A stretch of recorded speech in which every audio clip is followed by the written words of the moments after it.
الجزيرة حين يستقبل النصر اليوم من بديل سوى تحقيق الفوز وكسب النقاط الثلاث إذا ما أراد التمسك بأمال البقاء في صلب المنافسة على اللقب الغالي حتى الرمق الأخير.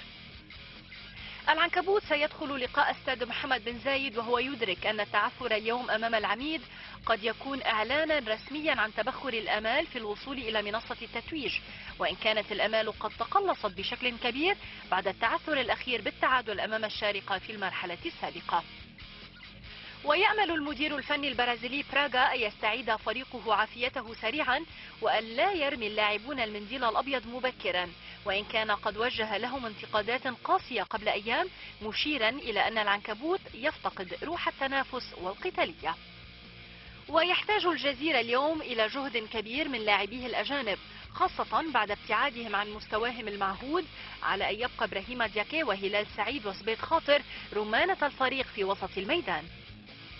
ويدرك دفاع الجزيرة أنه سيكون أمام امتحان صعب للحد من خطورة هجوم الفريق الضيف الذي يقوده الإكوادوري تيناريو والبرازيلي دياز.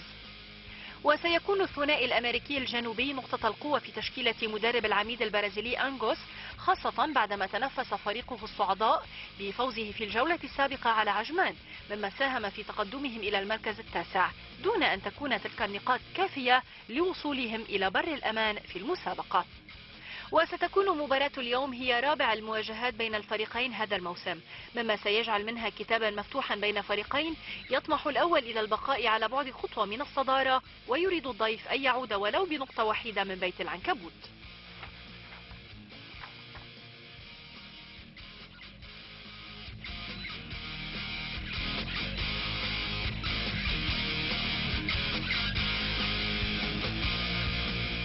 إذن سننتقل مباشرة لكي يرفع على